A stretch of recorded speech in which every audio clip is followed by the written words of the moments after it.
Essa pessoa que está sentada do seu lado, o Espírito Santo vai chacoalhar o teu espírito nessa manhã. Se você tem muita intimidade com essa pessoa, olhe para ela com a cara de profeta e fala assim, ó, Deus vai acabar com a tua raça nessa manhã, meu irmão. Que é isso, pastor? Que violência é essa, meu irmão? Calma. Amados, essa tem sido a minha oração de 2 anos para cá. Que Deus venha e acabe com a minha raça.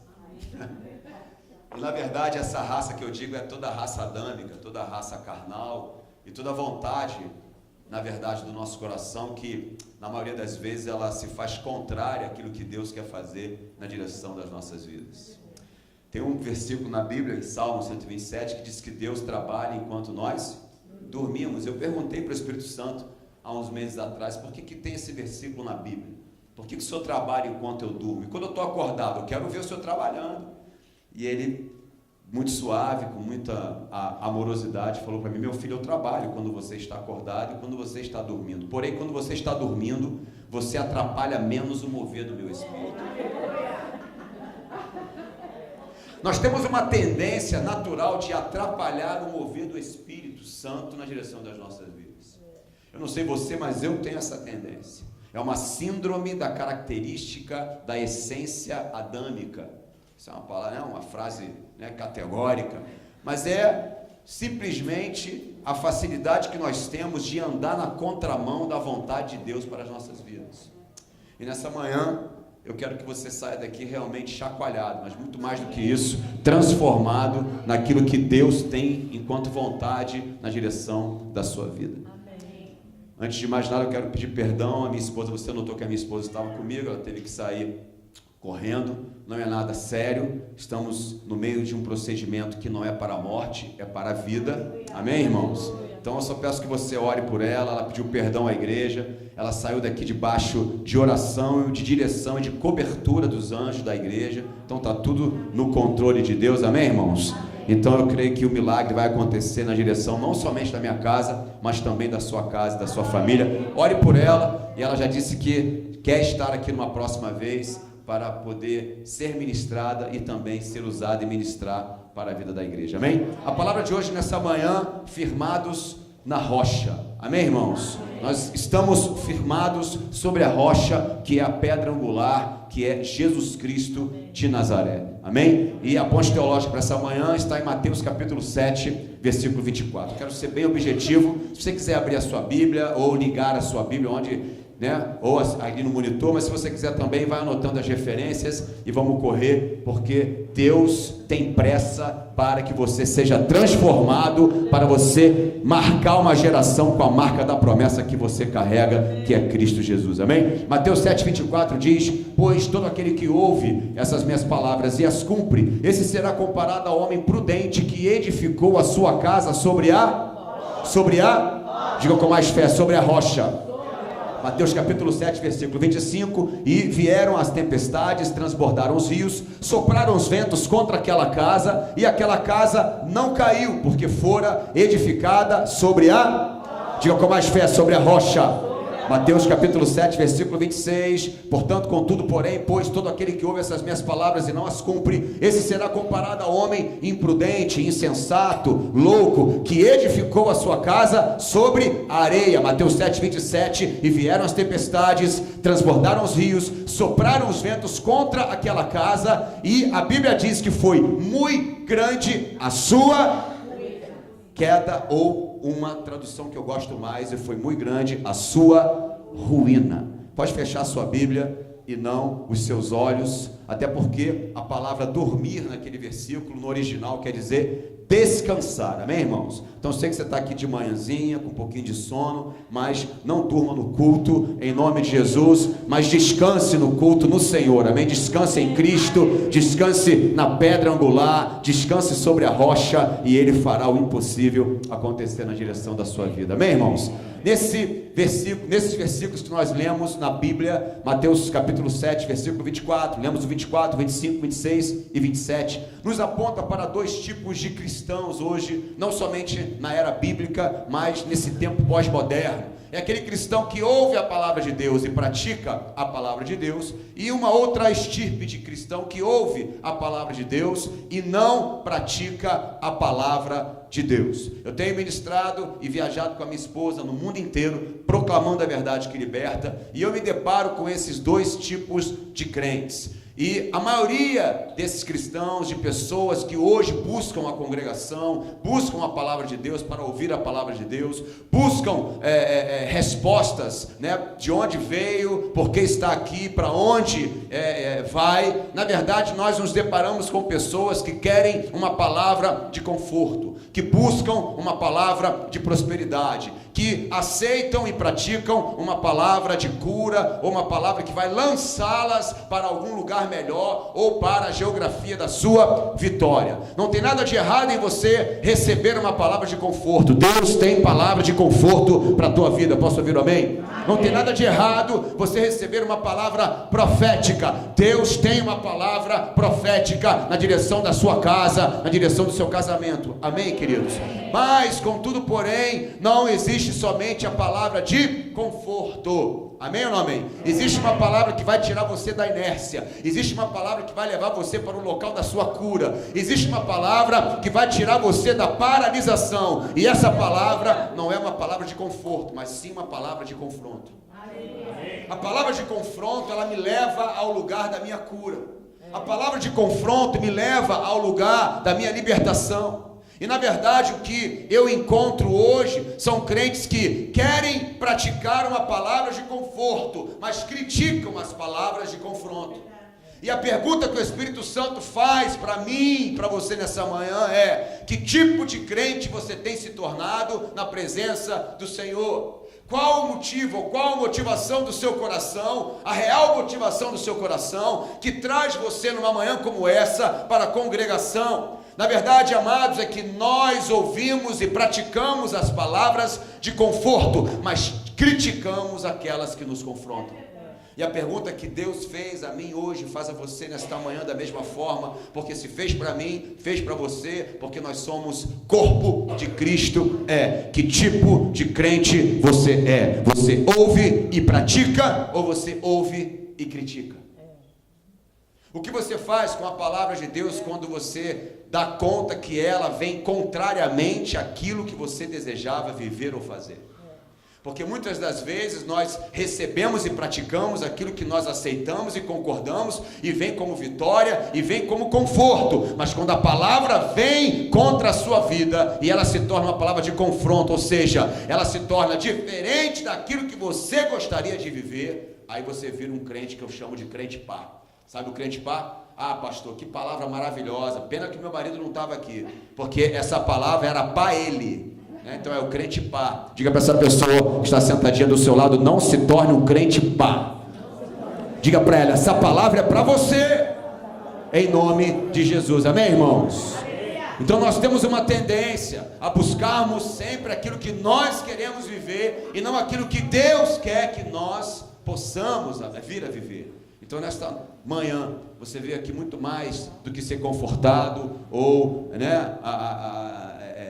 receber um carinho do Senhor, que é normal, mas que você saia daqui confrontado. Na verdade, eu costumo dizer que você sai daqui com raiva do pregador. Todas as vezes que eu saí com raiva do pregador, eu saí mais abençoado, porque a palavra de confronto me levou ao lugar da minha cura, da minha libertação, e muito mais do que isso, me levou a receber a minha vitória. Amém ou não amém?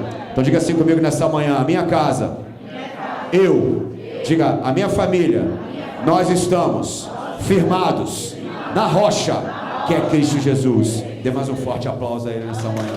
Aleluia!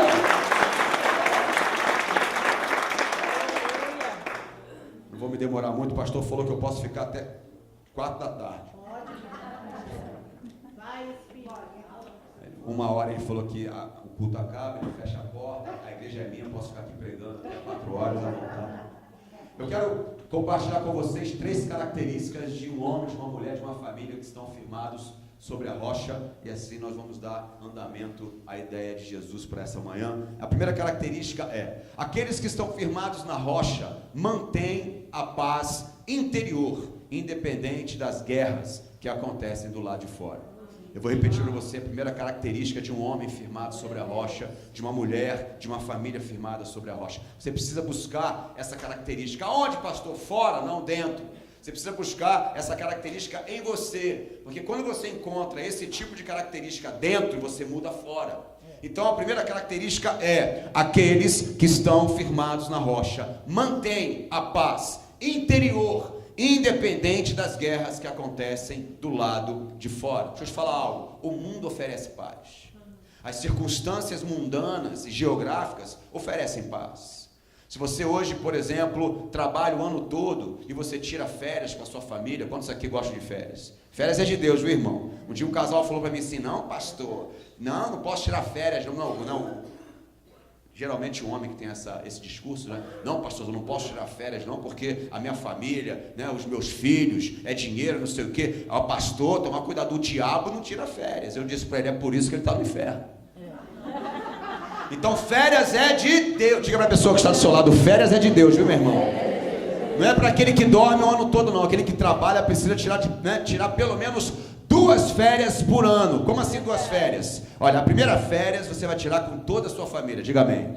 E a segunda você vai se vingar da sua sogra. Você vai pegar toda a sua prole, vai colocar na casa dela e vai tirar férias só você e a sua esposa. Posso ouvir um amém? Isso é de Deus, irmãos.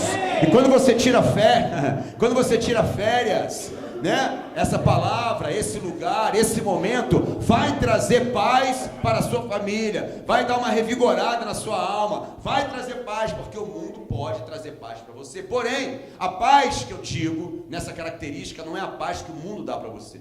Porque muitas vezes nós sentimos paz em um lugar que nós estamos vivenciando momentaneamente. Quantos aqui já sentiram paz olhando para o mar, né, tomando uma aguinha de coco, deitado numa redinha ali na Bahia, em Salvador, ou fora do país? É legal, é muito, né, gratificante a paz, né, que o mundo nos oferece. Mas quando você volta para o seu dia a dia, quando você volta para o seu trabalho, para a sua casa, né, para a sua prole, para a sua família, parece que a paz é arrancada de você, porque a paz do mundo ela é condicional. A paz do mundo ela é geográfica. A paz do mundo ela é sine qua non. O que quer dizer isso? Ela está no momento que você, né, se encontra sozinho, desligado do seu WhatsApp, desligado da sua família. Mas a paz que eu quero te dizer nessa manhã, que você precisa achar dentro de você, não é a paz que o mundo te dá, não é a paz que o mundo derrama, mas é a paz que vem do Senhor Jesus Cristo de Nazaré. Essa paz independe do lugar, essa paz independe do momento, essa paz independe das férias, essa paz independe das circunstâncias,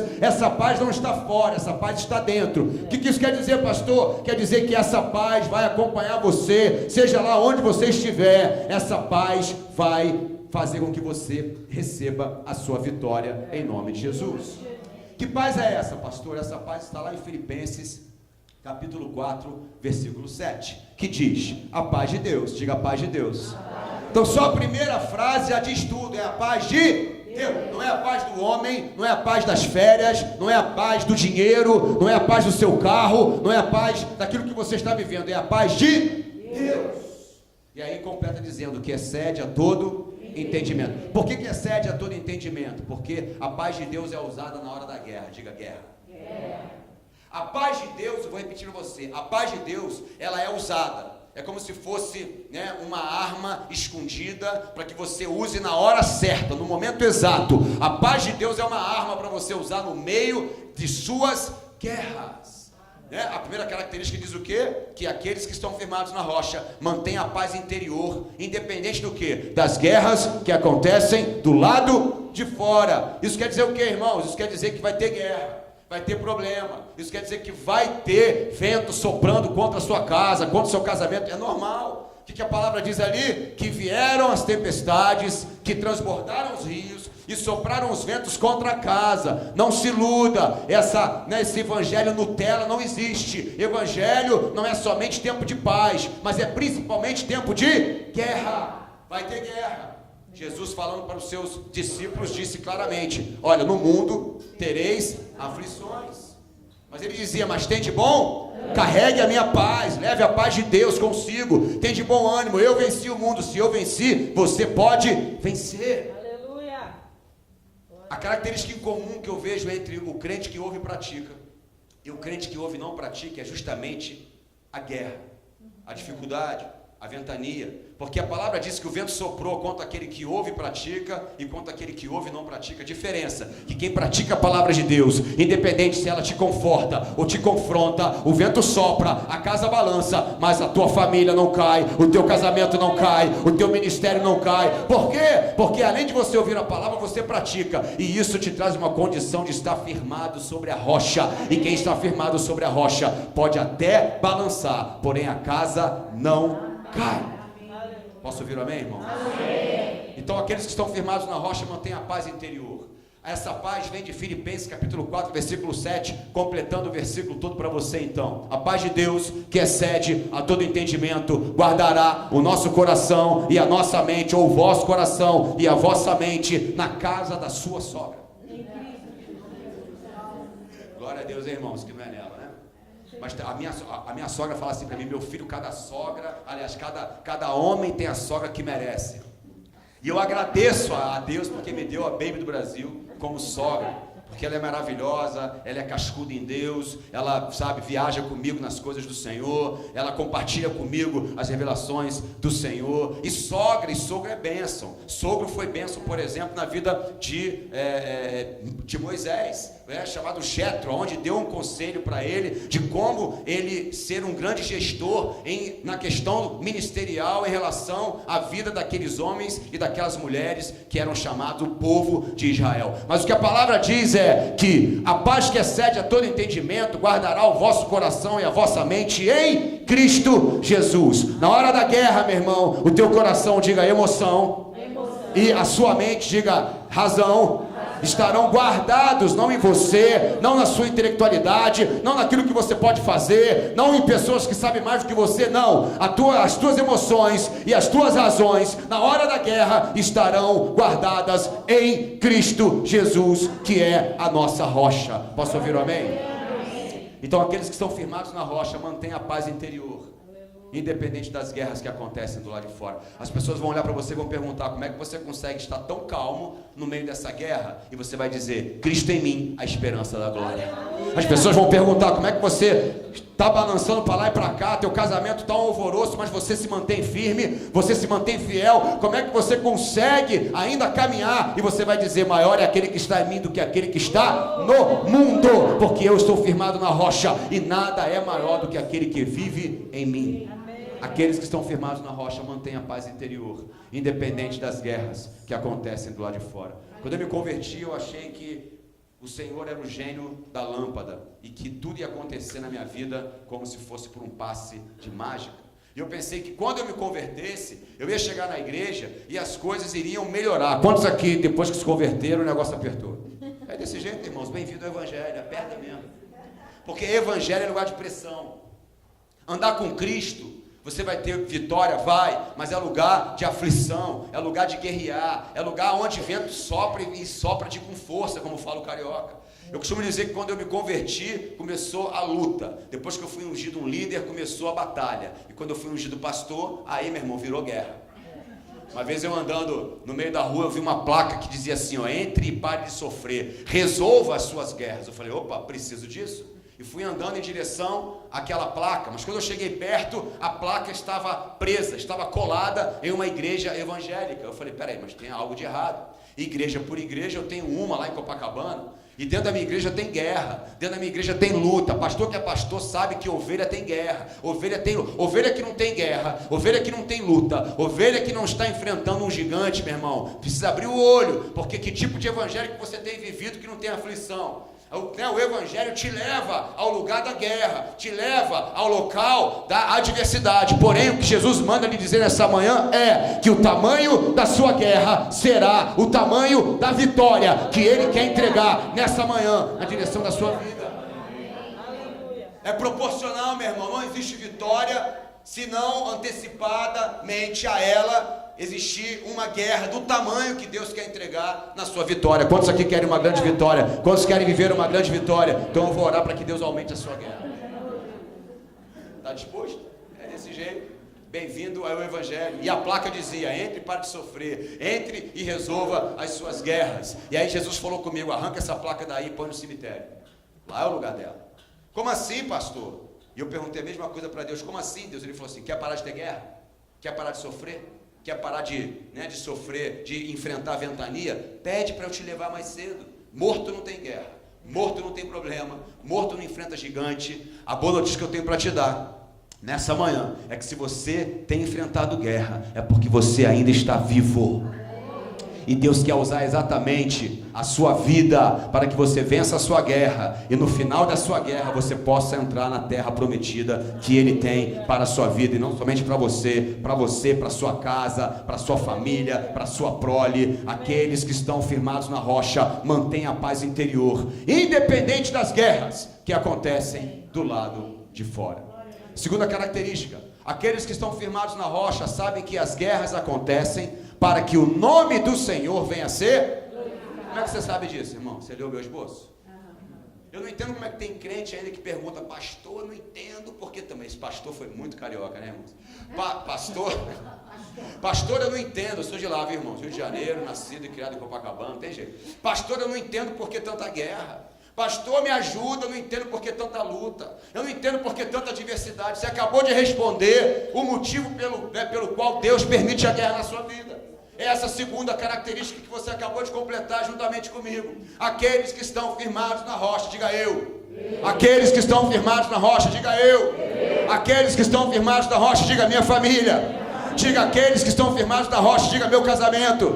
Então você acabou de responder: aqueles que estão firmados na rocha sabem que as guerras acontecem para que o nome do Senhor venha a ser glorificado. Então qual é o segredo aqui, meu querido? O segredo é uma palavra pertinente na minha vida e na sua vida, relevante, que é permanecer. Quando você permanece na guerra, quando você permanece, fiel à palavra de Deus, praticando a palavra de Deus, independente se ela vem te confortar ou te confrontar. Diga: se conforta. Diga: se conforta. Amém. Se confronta, melhor. Amém, irmãos? Você está meio assustado comigo, não, né? Então, amém. Se conforta, amém. Mas se confronta, melhor. Porque palavras de conforto vai confortar você, mas palavras de confronto vai levar você à geografia da sua cura. Vai levar você ao local da sua vitória. Vai levar você a obter aquilo que você não pode fazer na força do seu próprio braço. Então morto não tem guerra, morto não tem problema, morto não se incomoda com ventania, mas morto também não obtém a vitória que Deus tem para dar aqui na terra. Querido, você tem uma vitória celestial, mas isso não tira, a incumbência de você receber a sua vitória aqui, vivo, nessa terra, para que você possa povoar os céus. Posso ouvir um amém, irmãos? Amém. Aqueles que estão firmados na rocha sabem que as guerras acontecem para que o nome do Senhor venha a ser glorificado. Querido, a palavra-chave aqui é permanecer. É permanecer. É só isso. Você não precisa fazer nada. Você não precisa fazer nenhuma oração especial. Você tem que orar. Não estou dizendo que você não deva orar. Mas você não precisa fazer mais nada a não ser permanecer. Aonde? No centro da vontade ou do propósito de Yeshua HaMashiach. Você precisa permanecer na sua palavra. Você precisa permanecer praticando a palavra de Deus. Você precisa permanecer na direção da cruz. Você precisa permanecer convicto que Deus já conquistou a sua vitória através do seu Filho Cristo Jesus na cruz do Calvário. É permanecer. Mas permanecer aonde, querido? Permanecer fiel. Aonde? Em todos os lugares que Deus colocou você. Vamos trazer para o nosso cotidiano para você entender melhor? É permanecer casado, querido. Hoje mais fácil é você arrumar um casamento, difícil é permanecer nele. É permanecer aonde, pastor? Permanecer na igreja. Permanecer na sua congregação, principalmente depois que você conhece os defeitos dos pastores. E você entende que homem é homem, profeta é profeta, e você separa isso e permanece fiel na sua igreja. Deixa eu te falar algo, pastor que só conforta você e não confronta você não é seu pastor, é seu amiguinho. E pastor da igreja não foi chamado para ser seu amiguinho, foi chamado para ser seu pai espiritual. E pai espiritual ama, mas também exorta. Se você não é confrontado na igreja que você congrega, muda de igreja, meu irmão. Se você não é confrontado através da vida dos seus pastores, muda de pastor. Porque pastor e igreja veio para confrontar a minha vida e a sua vida. É justamente na hora que você é confrontado, contrariamente às questões que você acha que você deve viver, é que você começa a crescer, é que você começa a conquistar. Porque se a vitória vem depois da guerra, não se iluda, você vai ter que passar pela guerra para chegar na vitória. Vai ter que passar pelo deserto, entre o Egito e Canaã, que é a terra prometida, tem um deserto para a minha vida e para a sua vida. Mas nós precisamos o quê? Permanecer fiéis, permanecer casado, permanecer na igreja, permanecer aliançado, permanecer fiel ao nosso pastor, permanecer fiel à nossa família, à nossa chamada, ao nosso ministério, é permanecer. E essa palavra hoje é muito mais difícil do que conhecer. Muito mais difícil. Você pode conhecer a palavra, mas permanecer nela é outra coisa completamente diferente. Hoje em dia eu conheço muitos casais, dentro da igreja o divórcio chegou como algo em comum, algo tranquilo de ser visto pelos novos casamentos. Assim não deu certo, separa, em função da incompatibilidade de gênero, meu irmão. Uma vez uma menina, uma jovem senhora falou assim: meu brinco, pastor, ore por mim, eu quero casar, estou há 20 anos esperando. Eu falei: mas meu Deus, por que você não casou até hoje? Bonita, a menina rica, cheia do dinheiro, não casou até hoje, irmão? Aí eu perguntei para ela, nunca teve pretendente? Ela já teve vários. Eu falei: por que você não casou com ninguém? E ela disse: eu estou em busca do homem perfeito. Eu falei: olha, irmã, o homem perfeito está por vir, e quando ele vir, aí a gente vai chegar na estatura do homem perfeito. Até lá, eu acho que tem um em cativeiro, mas acho que já morreu lá em Madagascar, porque homem perfeito não existe. Ela: como assim? Amado, não se iluda. Eu tenho 13 anos de casamento, amém? Vale por 26. Mas porque é ruim, pastor? Não, é maravilhoso. Eu não sei se tem algum casal aqui como eu e a Nana, mas por que vale por 26? Porque nós vivemos 24 horas por dia grudado no outro. Tem esse negócio de acordou de manhã, beijei a testinha da minha esposa e fui trabalhar, e 10 horas depois eu volto para encontrar a minha esposa. Não, eu acordo com ela, tomo café com ela, almoço com ela, janto com ela, trabalho com ela. Já fiquei no cabeleireiro junto com a Nana várias vezes, 7, 8, 9 horas, sentado olhando para a Nana fazendo o cabelo. Quantos homens casados nós temos aqui presente? Só você diga comigo: misericórdia, irmão. É isso mesmo, é muita oração e muito jejum. Eu vou na padaria, levo a magrela comigo. Eu sou apaixonado por ela. Teve uma menina que escreveu no meu Instagram: que casal lindo, prega junto, canta junto. Esse casal não briga. Quase que eu escrevi embaixo: vem morar comigo para tu ver. Amados, tem vezes, e muitas vezes, que o meu querubim não bate com o serafim dela. Eu costumo dizer que a minha esposa, viu, Willi? Ela orou por um príncipe no cavalo branco, veio o cavalo. E o príncipe está orando por ele até hoje. E tem gente que acha que existe compatibilidade, irmãos. Eu falei para essa mulher: olha, compatibilidade é uma palavra muito perigosa no que diz respeito à aliança, porque a aliança, ela é forjada na diferença. Eu vou repetir para você: a aliança, ela é forjada não é na compatibilidade, e sim na incompatibilidade. Você prova a sua aliança na diferença. Você prova a sua aliança é quando você está contrário a algo e você é obrigado a apaziguar. Você é obrigado a abrir mão de. Você é obrigado a abrir mão da sua razão, né? Soltar todos os seus argumentos. Isso foi o que Cristo fez por mim e por você na cruz do Calvário. A compatibilidade é perigoso. Eu falei para ela: cuidado com o que você está orando. Homem compatível. Ela: como assim, pastor? Está amarrado? Eu falei: não amarra não, porque é para te salvar, é para te ajudar. Um homem compatível a você é mais ou menos assim, ó. Você vai estar usando uma saia na sexta-feira e ele vai te pedir emprestada para usar no sábado. Esse é o homem compatível. É igualzinho a você. Como assim, pastor? Gosta de tudo que você gosta. Então você precisa casar com um homem realmente incompatível mesmo. É diferente mesmo. Muitas vezes você vai orar por um príncipe no cavalo branco, vem um jumento para a sua vida. Mas é o que Deus tem para você, porque casamento é confronto, querida. Casamento é confronto, querido. Eu não estou dizendo que vai ser uma guerra, mas o casamento vai levar você também ao seu crescimento, quando você abre mão da sua razão e da expectativa que você gera no outro. Porque quando eu mudo, é que tudo muda. Diga, quando eu mudo. Diga, quando eu mudo, tudo muda. Amém ou não amém? É desse jeito, amados, não se iluda. Tem horas que bate na minha mente a vontade de dar um abraço à minha esposa, até quebrar o seu lindo pescocinho. Que é isso, pastor? Sou um pastor evangélico, casado há 13 anos. Já pensou em alguma vez na sua vida em quebrar o pescocinho da sua esposa? Alguma vez não, amadas? Várias vezes. Várias vezes. Mas o problema não é aquilo que eu penso, o problema é aquilo que eu faço. O problema não é a minha ira ou aquilo que eu desejo fazer na minha carne, na minha alma. Lembra que eu falei que nós, pelo menos eu, nós temos a capacidade de atrapalhar o mover do Espírito Santo. A maior guerra, meu irmão, minha irmã, eu quero te dizer nessa manhã, a maior guerra que você enfrenta não está do lado de fora, mas está do lado de dentro. Não é na geografia externa, mas sim na geografia do eu, na geografia interna. Apóstolo Paulo, no livro de Romanos 7 e 8, você pode ler ali, você vai constatar que a maior guerra desse homem, já enquanto apóstolo Paulo, não estava lá de fora, não era contra os seus inimigos, e muito menos contra Satanás, e sim contra a vontade da sua própria carne. O mal que eu não quero, já dizia o apóstolo. O cara fazia o mal, meu irmão. Imagina, era matador de crente. Imagina quantas vezes Paulo, eu fico imaginando aquele discurso de Paulo, quando ele diz assim, olha, sedes meus imitadores, assim como eu sou imitador de... Nós não sabemos o contexto bíblico disso, mas na minha cabeça, eu viajando um pouco na maionese, eu vejo Paulo dizendo, Deus, deixa eu dar um tapa na cara de alguém aqui.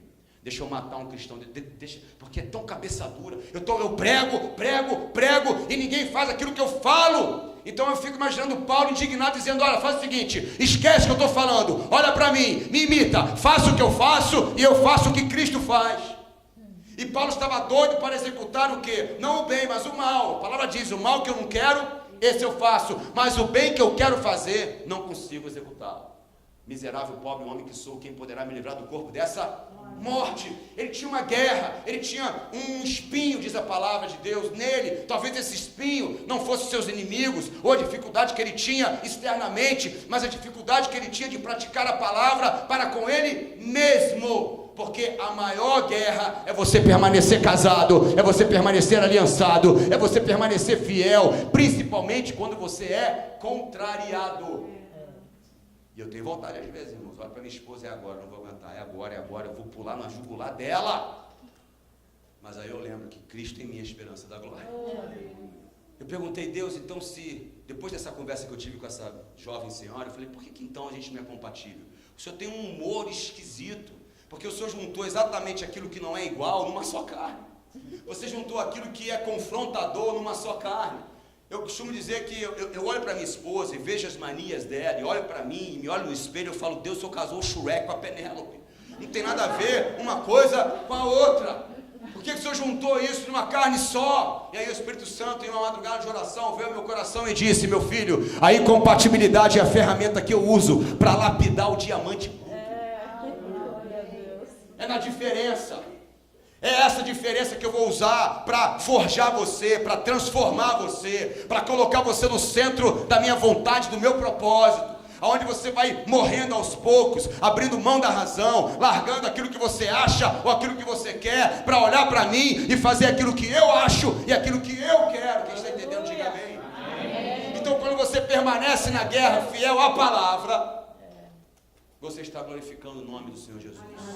Porque quando as pessoas olharem para você, vão dizer, como é que você permaneceu casado? E você vai dizer, eu permaneci casado, em primeiro lugar, porque eu amo o Senhor, e em segundo lugar, porque eu entendi que a minha aliança matrimonial não é menor do que as guerras que se levantam contra a minha vida.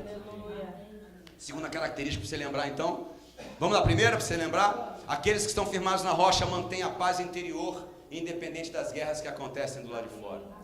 A segunda característica, aqueles que estão firmados na rocha, sabem que as guerras acontecem para que o nome do Senhor venha a ser glorificado. É na tua vitória, diante da sua guerra, que o nome de Jesus Cristo de Nazaré será glorificado. Você vai dizer, olha, eu não podia resolver pela força do meu braço, mas aquele que tem o braço poderoso e que pode mover o impossível na direção da minha vida, resolveu a guerra para mim. Por quê? Porque eu permaneci firme fiel. Permanecer casado, permanecer aliançado, permanecer na sua igreja, permanecer debaixo da palavra profética dos seus pastores. Isso é se movimentar para a sua vitória. Amém. É quando você se santifica e você é separado para Deus, para fazer a vontade dele, que é boa, perfeita e agradável. Tem diferença de ser salvo e ser santo, irmãos. A santificação, ela anda junto com a santificação, mas a salvação anda junto com a santificação, mas são duas coisas distintas. Escute isso nessa manhã, em nome de Jesus, aonde o Espírito Santo vai ministrar o seu coração. A salvação tira o crente do mundo, mas a santificação tira o mundo do crente. Aleluia. Isso tem uma diferença, anda junto, anda aliançado, mas é diferente. A salvação foi conquistado por Cristo na cruz do Calvário. Tirou você, me tirou do império. Colossenses 1,13. Ele nos libertou do império das trevas e nos transportou para o reino do Filho do seu amor. Já no reino, quem decide o que você vai fazer não é ele, é você. É você que vai decidir se você vai permanecer casado ou não. É você quem vai decidir se você vai permanecer fiel à palavra dele ou não. É você que vai decidir se você vai permanecer aliançado com a chamada, com o seu ministério, ou se você vai se tornar somente um crente salvo e ouvinte da palavra de Deus. O perigo é que você pode ser salvo na zona celestial, mas a casa pode cair na zona natural.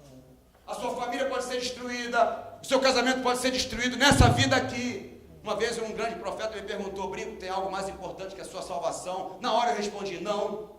Porque Jesus morreu por ela, morreu por mim. E ele disse: pois é, mas eu tenho uma outra visão. Aí eu perguntei: qual? Muito mais importante do que a sua salvação é quem será salvo com você. Glória a Deus, Senhor. Estamos numa campanha no Ministério Alfa e Ômega. Eu já me sinto da casa para falar dessa forma. Que a diretoria da casa, os profetas desse lugar irão orar por transformação, por famílias. E isso é mais importante do que a nossa salvação propriamente dita. Claro que a minha salvação é importante, mas muito mais do que a minha salvação ser importante, é quem vai comigo, é se a minha família estará lá junto comigo, se os meus amigos serão alcançados em função da marca que eu carrego. Porque se eu sou cheio, mas não transbordo, não adianta nada. Ser cheio é como ser um mar morto da Galileia, ou lá de Jerusalém, ou ali de Israel, ou da Jordânia, que é um mar que recebe, mas não entrega, não dá nada para ninguém. Você não foi chamado para ser um mar morto, um rio fechado. Você foi chamado para ser cheio do Espírito Santo. E muito mais do que isso, transbordar aquilo que tem em você na vida de outras pessoas. E isso é viver completamente a vida de Cristo em nós e fazer aquilo que Ele fez por nós na cruz do Calvário.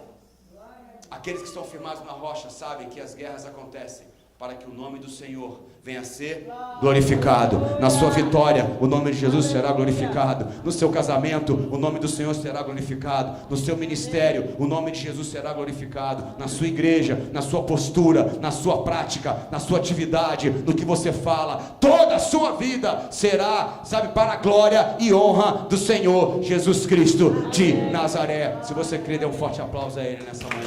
Aleluia!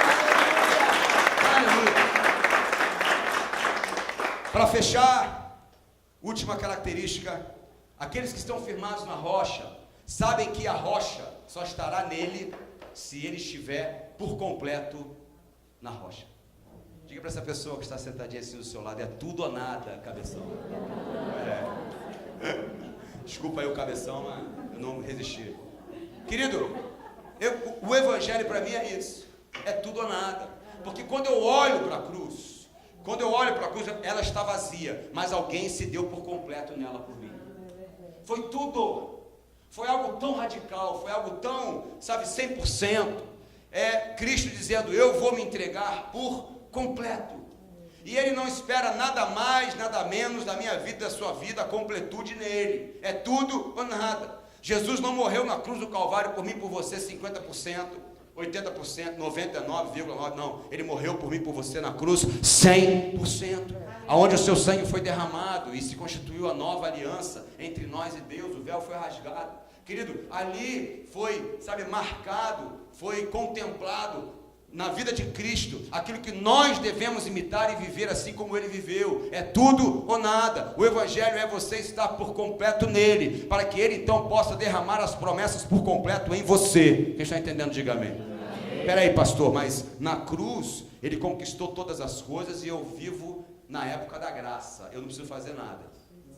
Amado, esse negócio de graça é algo um tanto perigoso de ser pregado. Eu vou falar a minha postura em relação a isso. Nós vivemos numa época de graça. Lógico, antes de Cristo, né, até a sua morte, nós vivíamos na época da lei. Mas hoje nós vivemos pela graça. Mas quem disse para você que a graça serve de muleta para o nosso pecado? Quem disse para você que a graça serve de argumento para você manipular os princípios da palavra de Deus na direção da sua vida e da sua casa? Deixa eu te falar algo, precisa ser muito mais crente de verdade para viver a graça do que a lei. Porque Cristo, Ele quebra a banca, irmão, quando Ele fala sobre graça. Olha só, época da lei, você deve amar o seu irmão como a ti mesmo, não é isso? Isso é lei. Aí vem Cristo e quebra a banca na graça, e quebra esse versículo e muda ele dizendo: você deve amar o seu irmão como eu te amo. Olha a graça aí. O que é mais difícil, você amar o seu irmão como a ti mesmo, ou amar o seu irmão como Cristo te amou? Essa é a graça, meu querido. Bem-vindo à graça de Cristo. Para mim é muito mais difícil você, refletir a graça de Deus do que você viver na época da lei. O povo pede um rei ao profeta Samuel, porque naquele momento não existiria um sucessor para esse grande profeta. E aí o povo com medo fala: então pelo menos manda um rei para que a gente viva debaixo de lei. Mas na verdade a lei, ela vai ser muito mais não persistente, mas facilitadora para a minha vida e para a sua vida do que a graça. Porque a graça, você vai estar trafegando naquilo que eu chamo de vontade soberana e vontade permissiva. Você vai escolher aquilo que você vai fazer. Quem está entendendo, diga amém. Amém. Então você precisa estar totalmente sobre a rocha, para que a rocha esteja totalmente em você. Porque a promessa de Deus, as promessas divinas, as promessas que Cristo conquistou na cruz do Calvário, elas estão ligadas aos princípios.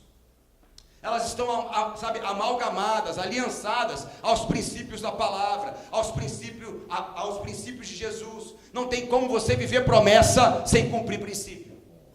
Não tem como você contemplar as promessas de Deus na sua vida, na direção da sua casa, no seu ministério, na sua área financeira, se você não cumpre princípio com desculpa que vive na época da graça. Não vou dizimar porque hoje eu estou pela graça. Não vou ofertar porque hoje eu estou pela graça. Não, a minha mulher, está muito chatinha, está muito fresquinha, eu vou me separar e eu vou na igreja no domingo, vou orar e a graça vai me lavar e aí eu vou me libertar. Irmão, não se iluda. Uma promessa que você ainda não vive de Deus, talvez seja porque você ainda não esteja cumprindo 100%, na sua totalidade, os princípios de Deus para a sua vida. Diga assim comigo: quando eu cumpro princípios, Deus cumpre promessas. Então as promessas estão atreladas aos princípios. Quer ver uma coisa? Agrada a ti do Senhor teu Deus, princípio, e eu satisfarei os desejos do vosso promessa linkada a princípio. Buscar em primeiro lugar o meu reino e a minha justiça, princípio, e eu farei o quê? Promessa, ele vai acrescentar, mas a promessa está linkada ao princípio. Você será acrescentado se você buscar em primeiro lugar o seu reino e a sua justiça. Lá em Crônicas 7,14 diz o que? Se meu povo, que se chama pelo meu nome, fazer o que, igreja? Se humilhar e orar, e que mais? E se arrepender dos seus maus caminhos e buscar a minha. Isso tudo é princípio. E aí vem a promessa: então eu ouvirei do céu, perdoarei os seus pecados e sararei a sua terra. Ah, querido, as promessas estão linkadas aos princípios. Só vive promessa quem cumpre princípio, e só cumpre princípio quem se derrama totalmente sobre a rocha. Posso ouvir um amém? Amém. Olhe para essa pessoa que está sentadinha do seu lado e pergunta assim para ele: é rocha ou é areia? Responde para ele com uma cara de profeta: é rocha. Diga com mais fé: é rocha. Em nome de Jesus. Eu estou terminando, João capítulo 15, versículo 14. Quero te dar uma ponte teológica para respaldar que você precisa estar nele por completo, para que Ele esteja em você por completo. Eu vou contar uma historinha antes de eu dar a ponte teológica. Eu estava em Charlotte, North Carolina, visitando uma igreja e ali ministrando, e no meu tempo vago eu fui até o museu do grande evangelista Billy Graham. E ali eles colocaram um grande museu desse evangelista e eles transportaram a casa desse homem para aquele local. E você pode entrar na casa e visitar a casa do grande profeta chamado Billy Graham. E eu entrei com a minha esposa, fui visitando os cômodos da casa desse homem, e tem várias histórias. Cada cômodo tem uma história, né? Até a cozinha tem uma história sobre a vida de Billy. E quando eu entrei num certo quarto, tinha um telão e um filme rolando. Acho que era uma das últimas, se não a última pregação do Billy Graham da sua vida, já velhinho, 89, talvez 90 anos, não sei, 88 anos, não tenho ideia, mas bem velhinho. E tinha pouca pessoa nessa noite, talvez, que a última pregação desse homem, tinha umas 3 milhões de pessoas. E aí, esse homem velhinho, né, subindo o púlpito, bem devagarzinho, pegou o seu esboço, tinha umas 97 mil palavras, né, folhas ali, era um esboço desse tamanho, irmãos, a Bíblia e tal, e eu acho assim, ele pensou, já que é a última pregação, eu vou pregar tudo que eu sei. E ele subiu naquele lugar, mas antes de pregar, ele pensou, bom, eu vou dar um salve para a igreja. Ele falou assim, recebam o poder do Espírito Santo de Deus. Só falou isso, irmãos, não teve mais culto. Porque quando ele liberou o poder do Espírito Santo que estava nele, as 3 milhões de pessoas vieram ao chão. E não ficou ninguém de pé. E aí o engraçado é que o Billy não gostou. E ele foi reclamar com Deus. Ele falou assim, Deus, levanta essa turma, eu vim aqui para pregar. E aí eu começo a elucubrar, porque ali não diz, mas eu começo a imaginar Deus falando para o Billy Graham, mas eu não tenho nada a ver com isso, meu querido. Você liberou o meu poder. Você teve 90 anos de vida, de intimidade, relacionamento comigo, eu depositei em você, eu te enchi do meu espírito, você sempre derramou na vida de outros, agora você está derramando na vida desses aqui, ó. Recebam o poder do Espírito Santo. Ninguém ficou de pé, a culpa não é minha, você liberou o poder. É muito poder, irmãos. Quantos aqui querem esse poder nessa noite? Eu quero, irmão. Pelo menos no grupo do WhatsApp familiar, né, irmãos?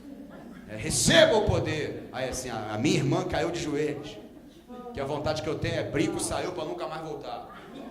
Mas a gente é luz nas trevas, sal da terra, né? Diga para essa pessoa que está sentadinha do seu lado, permaneça no grupo, viu, irmão?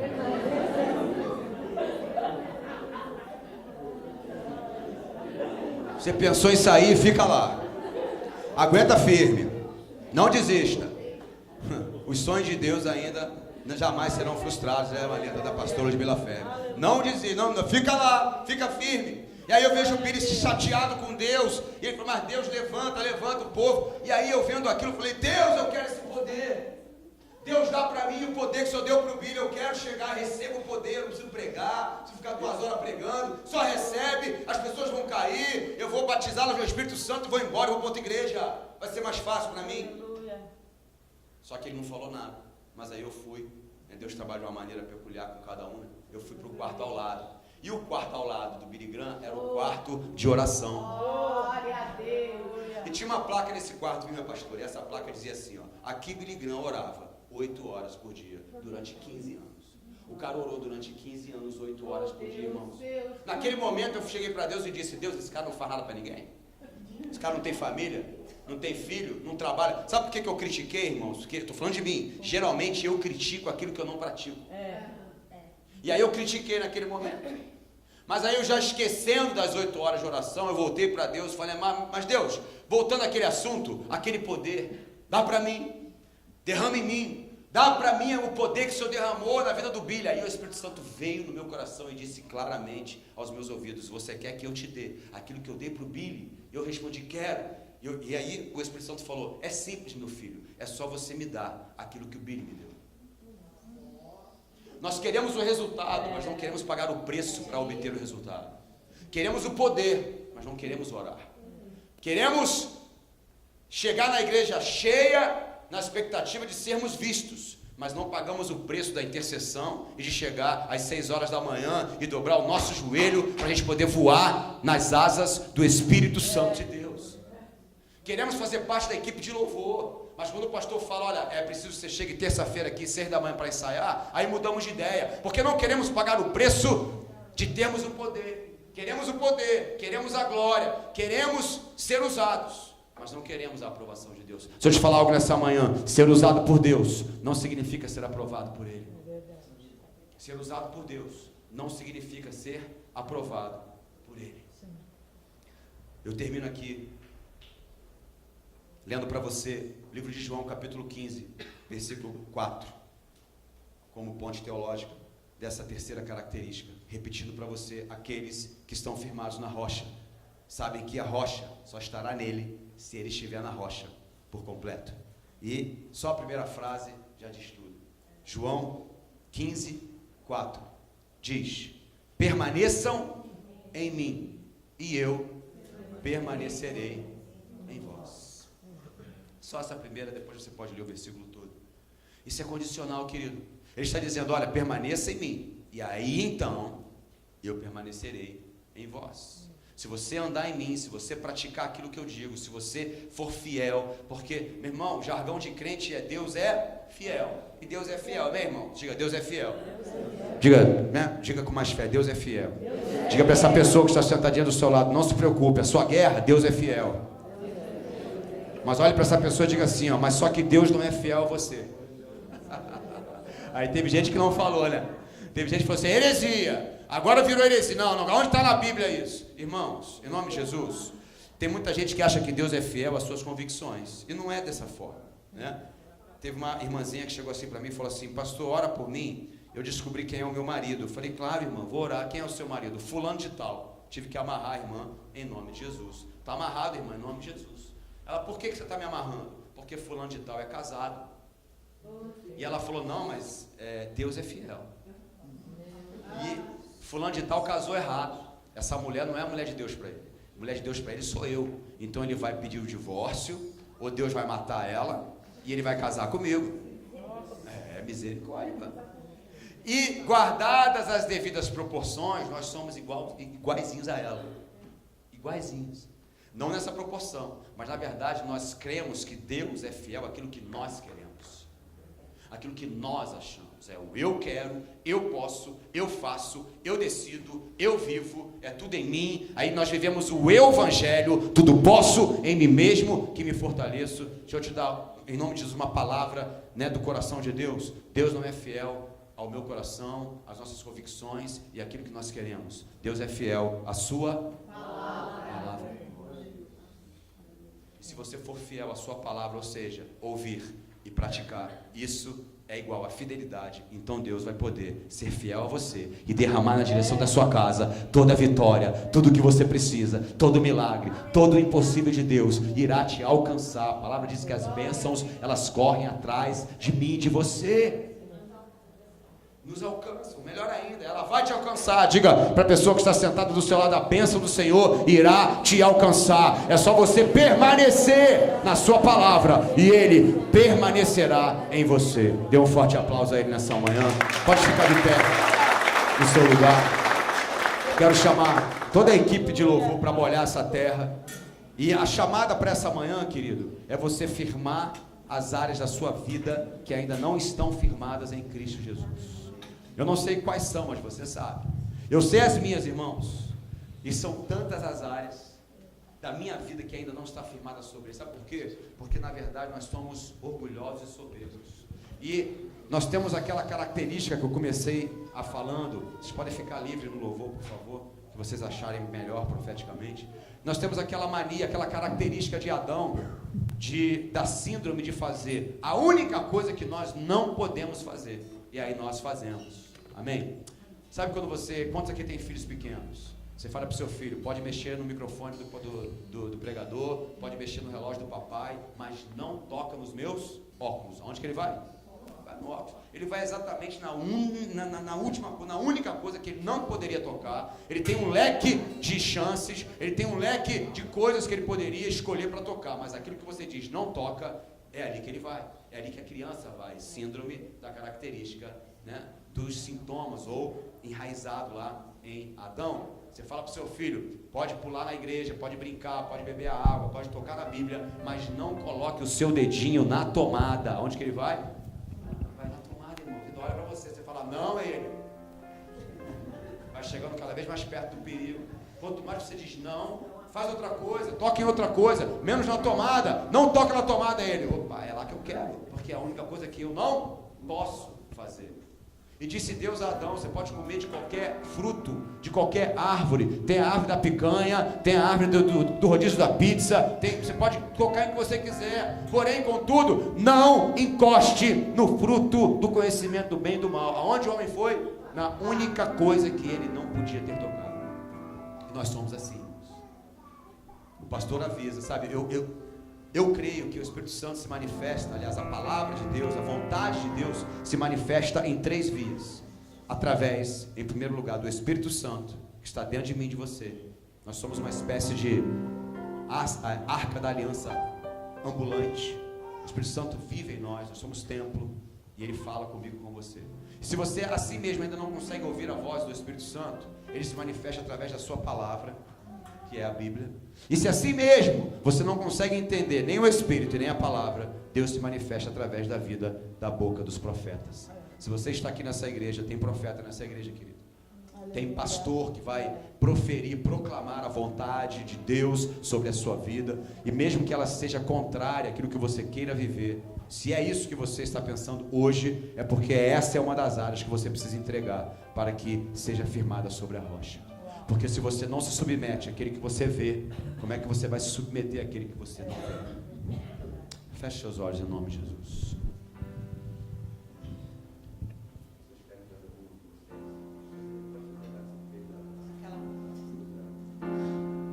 Enquanto nós cantamos uma canção, louvamos ao Senhor, eu queria que você, juntamente com o Espírito Santo, sondasse o seu coração nessa manhã. E com toda a sinceridade da sua alma, você colocasse para Deus, não para mim, não para os pastores nesse momento, mas para Deus. Qual é a área da sua vida que ainda não está firmada sobre a rocha? Qual é a área da sua vida que precisa de uma mudança genuína e que o impossível de Deus ainda não alcançou você? É essa área que Deus hoje está pedindo para você colocar sobre Ele. Eu queria que você ficasse bem à vontade, se você quiser se ajoelhar no seu lugar, se você quiser sair do seu lugar e vir até o altar, como um ato profético, para, colocar sobre a rocha, a área que ainda não está sobre ele. Eu queria que você ficasse bem livre hoje aqui no culto. Se você quisesse andar pela igreja, pela congregação, sentar, deitar, chorar, gritar, fazer qualquer coisa, chama a atenção dele nessa manhã. Fique livre na presença dele. Enquanto nós louvamos, você vai firmando sobre a rocha aquela área da sua vida que ainda não está firmada.